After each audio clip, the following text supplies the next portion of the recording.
پاکستان میں ایک ایسا موضوع جس پہ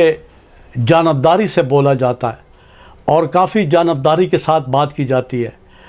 بہت کم ایسے چینل ہیں اور بہت کم ایسے اسکالر ہیں جو اس موضوع کے ساتھ انصاف کرتے ہیں. حقیقت میں یہ موضوع اتنا مشکل ہے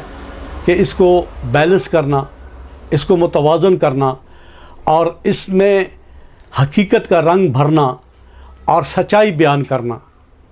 یہ بہت مشکل ہے. اور وہ موضوع ہے وومینشیا. وومینشیا ہے کیا شے؟ تو یہ اصطلاح جو ہے میں نے پہلی دفعہ اپنے چینل کے ذریعے جو ہے آپ کو بتائی ہے.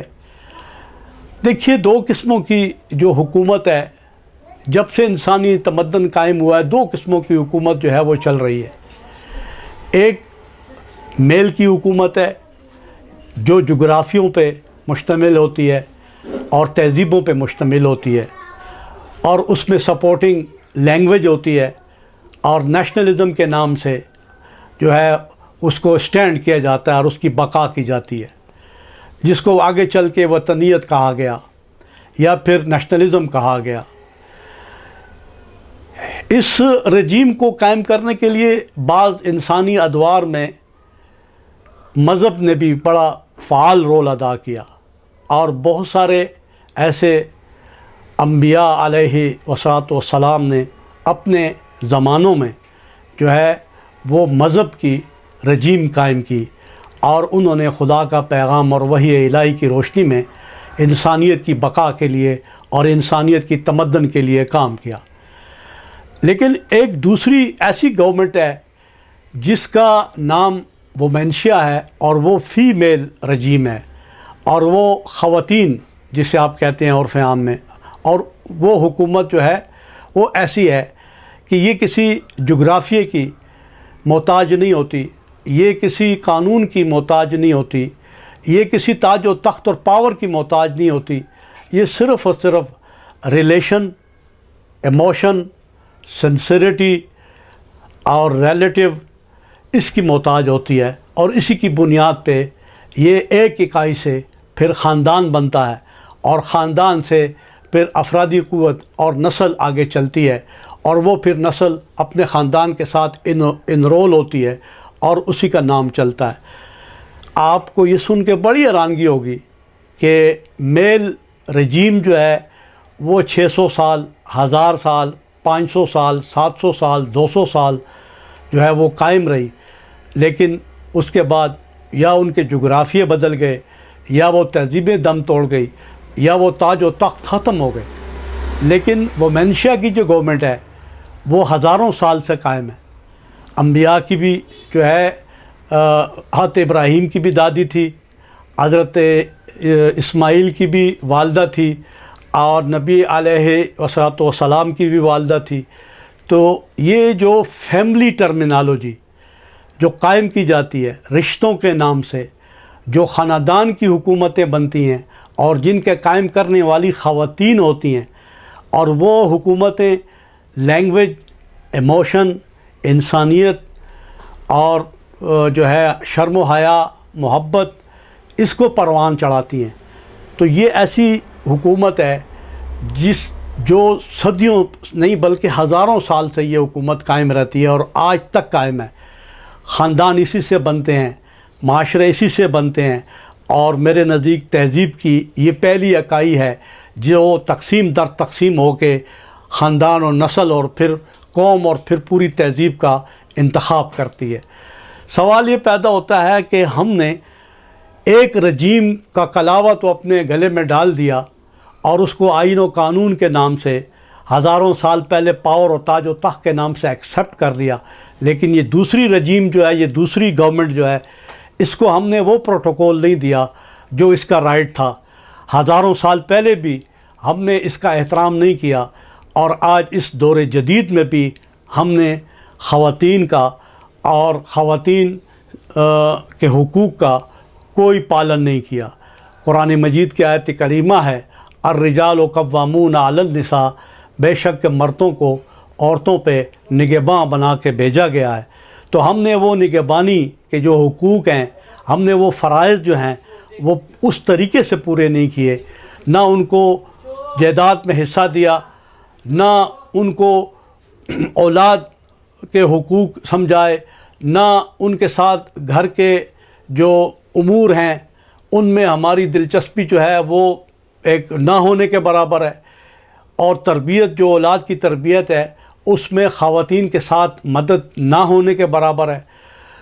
اور خاص کر ایجوکیشن، بچوں کی جو ایجوکیشن ہے اس میں بھی ہماری طرف سے کوئی پارٹیسپینٹ نہیں ہے گھر کی خواتین کے ساتھ۔ تو میں یہ سمجھتا ہوں کہ گھر کی خواتین جو ہیں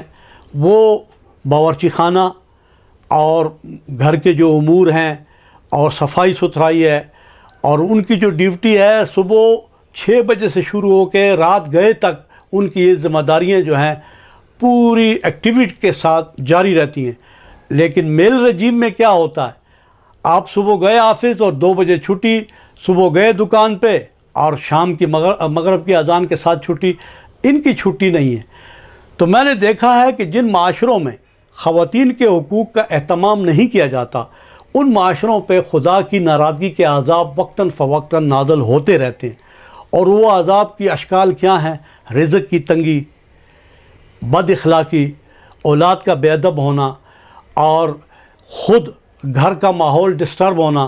نفسیاتی بیماریاں اور ذہنی بیماریاں، اور اس کے بعد پھر معاشرے میں باہر متشدد رویے، انہی چیزوں سے پروان چڑھتے ہیں، اور پھر انہی چیزوں سے آگے چل کے معاشروں میں حق مارنا، دہشت گردی، ظلم، ناانصافی، کرپشن اور سماجی انصاف، یہ سارے کے سارے مسائل جو ہیں اسی سے نتھی ہیں۔ اگر ہم حقیقی طور پہ خواتین کے حقوق کا اہتمام کریں اور ان کی ذمہ داریاں پوری کریں تو یقین کریں کہ معاشرے میں اس کے بڑے زبردست و خوشگوار اثرات مرتب ہوں گے، نہ صرف آپ کی اولاد پہ بلکہ معاشرے کے تمام پہلو پہ اس کے خوشگوار اثرات مرتب ہوں گے۔ لیکن ایک بات یاد رکھیے، میں نے جو شروع میں کہا تھا کہ اکثر ہم اس کے ساتھ انصاف نہیں کرتے اور اس موضوع کو بیلنس سے بیان نہیں کرتے۔ بیلنس یہ ہے کہ جس طرح ہم پولیٹیکل سائنس کے سبجیکٹ میں کہتے ہیں کہ تمام ڈیوٹیز آور کو اور تمام ڈیوٹی کنندگان کو اپنے حد میں رہ کے کام کرنا چاہیے، اسی طرح میں اس موضوع پہ کہتا ہوں کہ خواتین کی جو طرفداری ہے اس کا مطلب یہ نہیں ہے کہ انہیں مادر پدر آزادی نصیب کر دی جائے اور انہیں بے لگام گھوڑا تصور کر کے اسے اختیار مند کر کے معاشرے کے بگاڑ کا سبب بنایا جائے۔ مولانا ابوالکلام آزاد کا قول ہے کہ مجھے 1000 پڑھی لکھی مائیں دو، میں تمہیں 10 لاکھ پڑھے لکھے افراد دوں گا۔ آپ ذرا سوچئے اس بات پہ کہ ہم اگر اس کو صرف اور صرف ہم آزادی کے نام سے اپنا موضوع بحث بنا لیں تو میں یہ سمجھتا ہوں کہ اس سے معاشرے میں بگاڑ پیدا ہوگا، اور اگر مرد صحیح طریقے سے نگہبانی کرے اپنے حقوق کی اور عورت صحیح طریقے سے اس کی جو ہے مطیع رہے اور اس کے ساتھ کوریبریشن میں رہے، اس کے ساتھ تعاون میں رہے، تو میں یہ سمجھتا ہوں کہ ایک خوشگوار خاندان وجود میں آئے گا اور ایک خوشگوار نسل وجود میں آئے گی۔ یہ بات یاد رکھیے کہ مقدس نسلیں اور کامیاب نسلیں آسمانوں سے اتاری نہیں جاتی بلکہ وہ انہی معاشروں میں جنم لیتی ہیں اور وہ انہی معاشروں میں بڑھتی اور پھولتی ہیں، اور ان کے انجینئر کون ہوتے ہیں، ان کی کریشن کرنے والے، ان کے استاد، ان کی تربیت کرنے والے کون ہوتے ہیں؟ یہ وہ ماں ہوتی ہے، یہ وہ ماں ہوتی ہے جو بچے کے اخلاق کو، اس کی جو شخصیت ہے، اس کی جو پرسونا ہے، اس کو سنوارتی ہے اور اسے ایک کامیاب انسان بناتی ہے۔ اور یہی جس وقت ایک مکمل مرد بنتا ہے تو پھر ایک کامیاب مرد کے پیچھے ایک کامیاب بیوی کا ہاتھ ہوتا ہے۔ ارسطاٹل کا قول ہے کہ اس نے کہا تھا کہ اس سے اس کے شاگردوں نے پوچھا کہ جناب ایک اچھی عورت کی تعریف کریں، تو انہوں نے کہا تھا کہ بیوی وہ جو ماں کی طرح خیال رکھے اور بیٹی کی طرح حکم مانے۔ اسی طرح اس نے کہا کہ مرد وہ جو مردانگی کو اگر ارسطاٹل نے بیان کیا ہے اور فیثاغورس نے بیان کیا ہے آج سے 2500 سال پہلے، تو میں یہ سمجھتا ہوں کہ انہوں نے بیان کیا ہے کہ مردانگی کے معنی یہ نہیں ہے کہ آپ کسی پہ غلبہ حاصل کر لیں۔ مردانگی کے معنی ان کے نزدیک یہ ہیں کہ آپ کسی کا دل جیت لیں، کسی کا دل جیت کے اس کے دل میں اپنی جگہ بنا لیں اور پھر اس ماحول کو خوشگوار کر دیں جس کے ساتھ آپ کی زندگی گزر رہی ہے۔ اللہ کے رسول صلی اللہ علیہ وسلم کی اس پہ بہت ایسے جامع اور بہترین قسم کی حدیث ہے۔ میں یہ سمجھتا ہوں کہ دنیا کے تمام علوم، دنیا کے تمام مضامین میں مذہب ایک ایسا سبجیکٹ ہے جس نے خواتین کے حق میں نہ صرف آواز بلند کی ہے بلکہ ان کو حقوق دیے ہیں، اور ایسے حقوق جس کا تصور اسلام سے پہلے نہیں تھا۔ اگر میں آپ کو آج سے 5000 سال پہلے ہیراڈوٹس کے ایک تاریخی کتاب کا حوالہ دوں تو آپ سن کے حیران ہو جائیں گے کہ عورت یعنی خوبصورت لڑکیاں باقاعدہ منڈیوں میں لا کے جوان ہونے کے بعد فروخت کی جاتی تھی اور پھر خریدنے والا ان کو لے جاتا تھا۔ شرط یہ تھی کہ وہ ان کو بیوی بنا کے رکھے گا، یہ ان کی شرط ہوتی تھی۔ یہ میں آپ کو عبرانی دور کی تاریخ بتا رہا ہوں، آج سے 5000 سال پہلے کی تاریخ بتا رہا ہوں۔ تو اس دور میں پھر وہ لڑکی جو ہے اپنے بہن بھائیوں سے، اپنے ماں باپ سے کبھی بھی مل نہیں سکتی تھی، وہ پھر چلی جاتی تھی۔ تو آپ سوچئے کہ یہ کتنا بھیانک منظر ہوگا کہ جس گھر میں اس نے زندگی کے 18-20 سال گزارے وہ ان سے رخصت ہو کے چلی جایا کرتی تھی۔ اسی طرح کے اور تاریخ میں ایسے بہت سارے مظالم ہیں جس میں چکی کی طرح ان کو، گیہوں کی طرح ان کو چکی میں پیسا جاتا تھا۔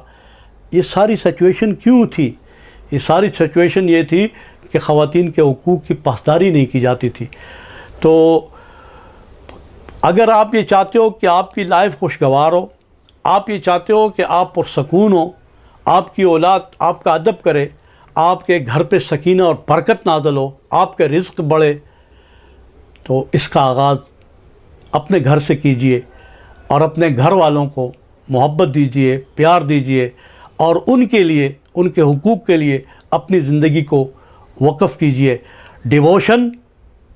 ایک بہت بڑا اسکول آف تھاٹ ہے، اور یہ شروع کہاں سے ہوتا ہے؟ یہ گھر کے آنگن سے شروع ہوتا ہے اور گھر کی دہلیز سے نکل کے پھر معاشرے میں مخلوق عالم کے لیے ڈیووشن پھر اور وسیع ہو جاتا ہے۔ تو مجھے امید ہے کہ آپ کو میرا یہ موضوع پسند آئے گا اور اس پہ انشاءاللہ میں آپ کی رائے کا منتظر رہوں گا، اور انشاءاللہ اس موضوع پہ مزید بھی پارٹس اور والیوم آئیں گے۔ بہت شکریہ۔